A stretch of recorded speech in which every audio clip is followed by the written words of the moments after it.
नमस्कार। आइए सुनते हैं वचनामृत का अगला अंक प्रव्राजिका पुण्यव्रत प्राणा माता जी से।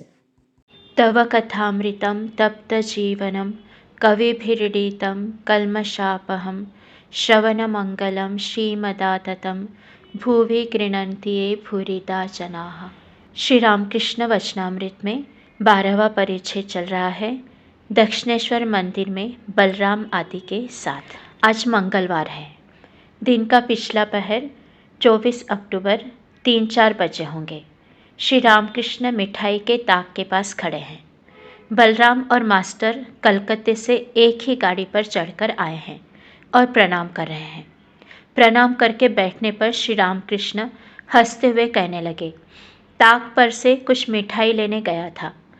मिठाई पर हाथ रखा ही था कि एक छिपकली बोल उठी। तुरंत हाथ हटा लिया।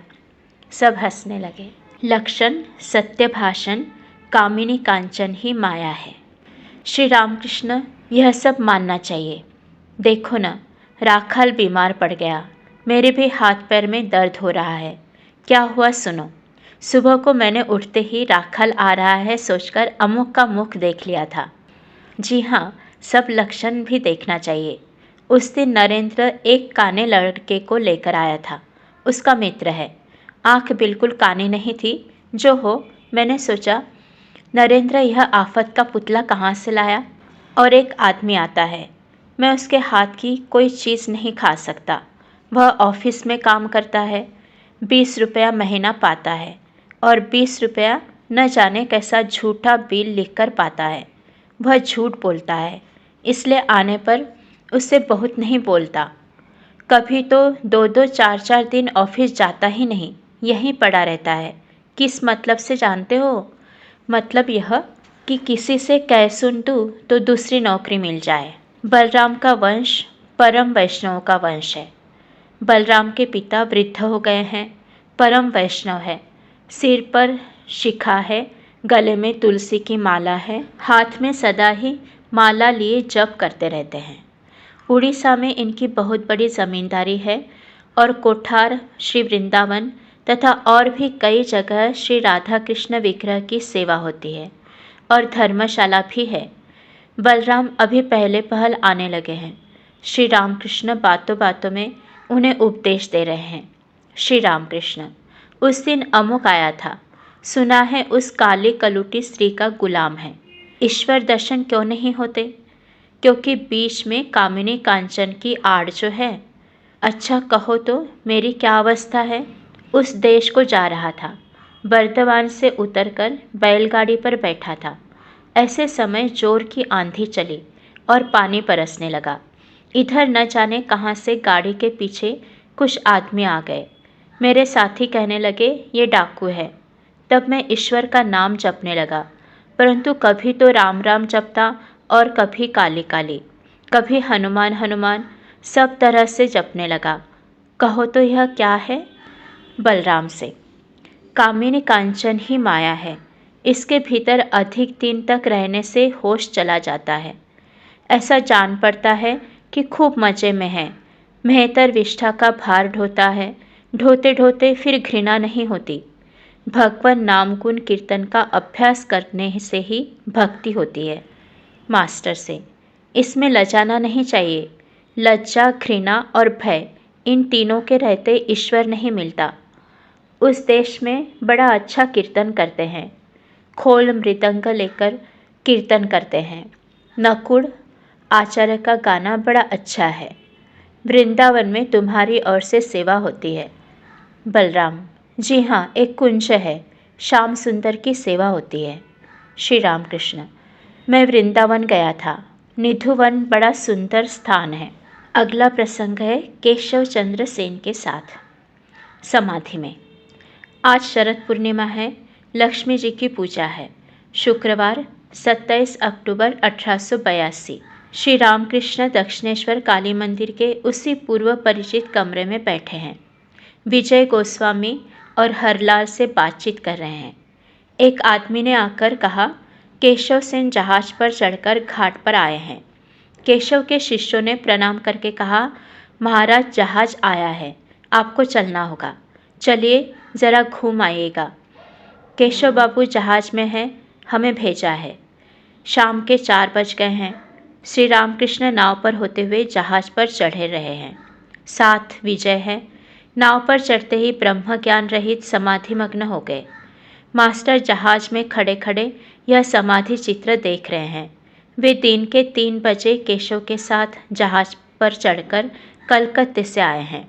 बड़ी इच्छा है श्री रामकृष्ण और केशव का मिलन, उनका आनंद देखेंगे और उनकी बातें सुनेंगे।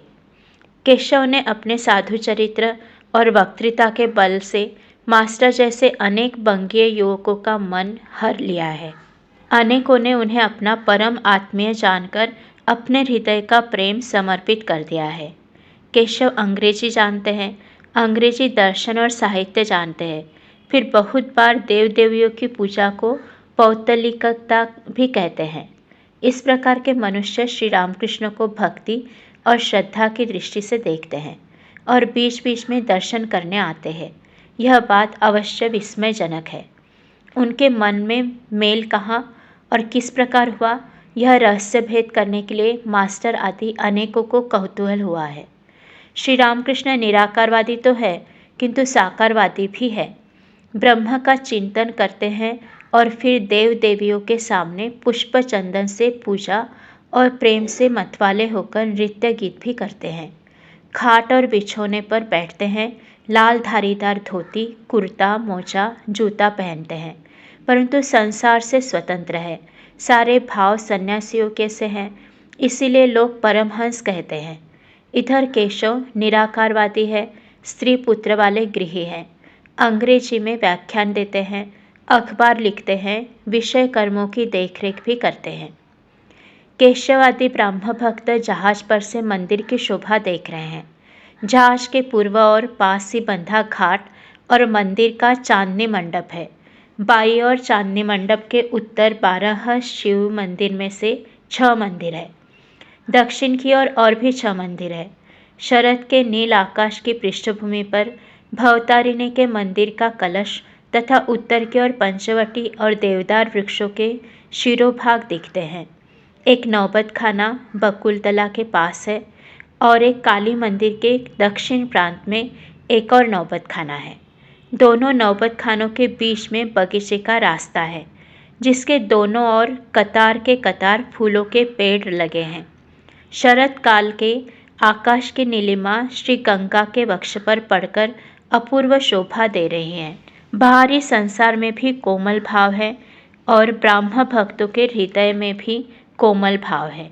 ऊपर सुंदर नील अनंत आकाश है, सामने सुंदर ठाकुरबाड़ी है, नीचे पवित्र सलीला गंगा है, जिसके किनारे आर्य ऋषियों ने परमात्मा का स्मरण मनन किया है। फिर एक महापुरुष आए हैं जो साक्षात सनातन धर्म है। इस प्रकार के दर्शन मनुष्यों को सर्वदा नहीं होते। ऐसे समाधिमग्न महापुरुष पर किसकी भक्ति नहीं होगी? ऐसा कौन कठोर मनुष्य है जो द्रवीभूत न होगा? वासांसि जीर्णानि यथा विहाय नवानि गृह्णाति नरोपराणि तथा शरीरानि विहाय जीर्णानि अन्यानि संयाति नवानि देहि। समाधि में आत्मा अविनश्वर है। पवहारी बाबा। नाव आकर जहाज से लगी। सभी श्री रामकृष्ण को देखने के लिए उत्सुक हो रहे हैं। अच्छी भीड़ है। श्री रामकृष्ण को निर्विघ्न उतारने के लिए केशव आदि व्यग्र हो रहे हैं। बड़ी मुश्किल से उन्हें होश में लाकर कमरे के भीतर ले गए। अभी तक भावस्थ है। एक भक्त का सहारा लेकर चल रहे हैं। फिर पैर हिल रहे हैं। केबिन घर में आपने प्रवेश किया। केशव आदि भक्तों ने प्रणाम किया, किंतु आपको होश नहीं। कमरे के भीतर एक मेज और कुर्सियां है। एक कुर्सी पर श्री रामकृष्ण बैठाए गए, एक पर केशव बैठे, विजय बैठे। दूसरे भक्त फर्श पर जहाँ जगह मिली वहीं बैठ गए। अनेक मनुष्यों को जगह नहीं मिली। वे सब बाहर से झांक झांक कर देखने लगे। श्री रामकृष्ण बैठे हुए फिर समाधिस्थ हो गए। संपूर्ण बाह्य ज्ञान शून्य, सभी एक नज़र से देख रहे हैं। केशव ने देखा कि कमरे के भीतर बहुत से आदमी हैं और श्री रामकृष्ण को तकलीफ हो रही है। विजय केशव को छोड़कर साधारण ब्राह्मण समाज में चले गए हैं और उनकी कन्या के विवाह आदि के विरुद्ध उन्होंने कितनी वक्तृताएं दी है। इसलिए विजय को देखकर केशव कुछ अप्रतिभ हो गए। वे आसन छोड़कर उठे, कमरे के झरोखे खोल देने के लिए कहा। ब्राह्मण भक्त एकटकी लगाए श्री रामकृष्ण को देख रहे हैं। श्री रामकृष्ण की समाधि छूटी, परंतु अभी तक भाव पूरी मात्रा में वर्तमान है। श्री रामकृष्ण आप ही आप अस्फुट स्वरों में कहते हैं, माँ मुझे यहाँ क्यों लाई हो? मैं क्या इन लोगों की घेरे के भीतर से रक्षा कर सकूँगा? श्री रामकृष्ण शायद देख रहे हैं कि संसारी जीव घेरे के भीतर बंद है, बाहर नहीं आ सकते, बाहर का उजाला भी नहीं देख सकते। सबके हाथ पैर सांसारिक कामों में बंधे हैं, केवल घर के भीतर की वस्तु उन्हें देखने को मिलती है। वे सोचते हैं कि जीवन का उद्देश्य केवल शरीर सुख और विषय कर्म, काम और कांचन है। क्या इसीलिए श्री रामकृष्ण ने कहा, माँ मुझे यहाँ क्यों लाई? मैं क्या इन लोगों की घेरे के भीतर से रक्षा कर सकूँगा? धीरे धीरे श्री रामकृष्ण को बाह्य ज्ञान हुआ। गाजीपुर के नील माधव बाबू और एक ब्राह्मण भक्त ने पवहारी बाबा की बात चलाई। ब्राह्मण भक्त, महाराज इन लोगों ने पवहारी बाबा को देखा है, वे गाजीपुर में रहते हैं, आपकी तरह एक और है। श्री रामकृष्ण अभी तक बातचीत नहीं कर पा रहे हैं, सुनकर सिर्फ मुस्कुराए। ब्राह्मण भक्त श्री रामकृष्ण से, महाराज पवहारी बाबा ने अपने कमरे में आपका फोटोग्राफ रखा है। श्री रामकृष्ण जरा हंसकर अपनी देह की ओर उंगली दिखाकर बोले, यह गिलाफ, तकिया और उसका गिलाफ, देही और देह। क्या श्री रामकृष्ण कहते हैं कि देह नश्वर है, नहीं रहेगी? देह के भीतर जो देही है वह अविनाशी है, अतएव देह का फोटोग्राफ लेकर क्या होगा?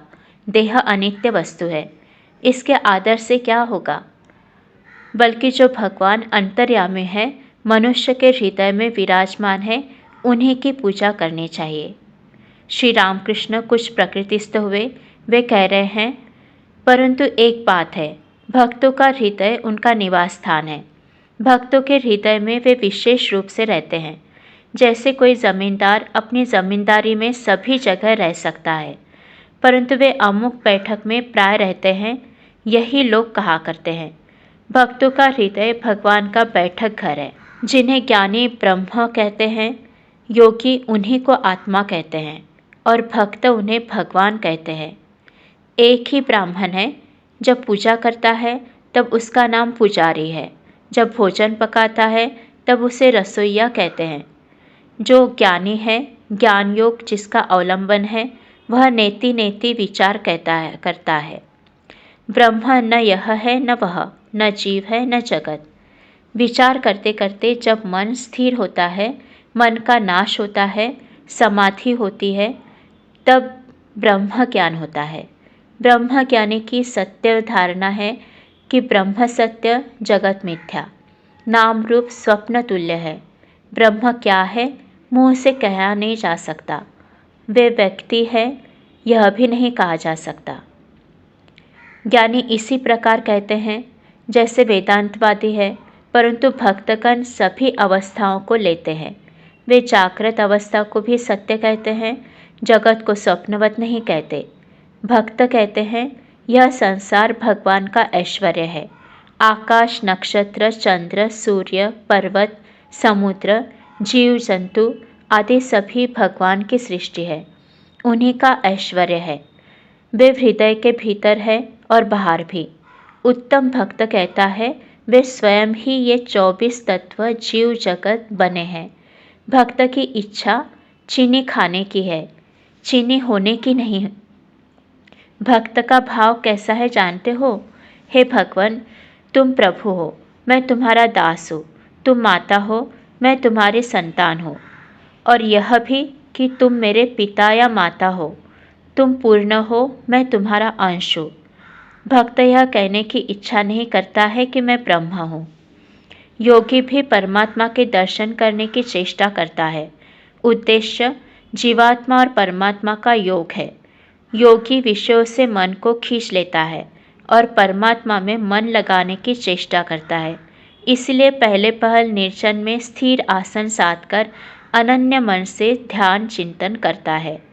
परंतु वस्तु एक ही है, केवल नाम का भेद है। जो ब्रह्म है वही आत्मा है, वही भगवान है। ब्रह्म ज्ञानियों के लिए, ब्रह्म योगियों के लिए परमात्मा और भक्तों के लिए भगवान। आशा है वचनामृत का आज का अंक आप सभी को बहुत अच्छा लगा होगा।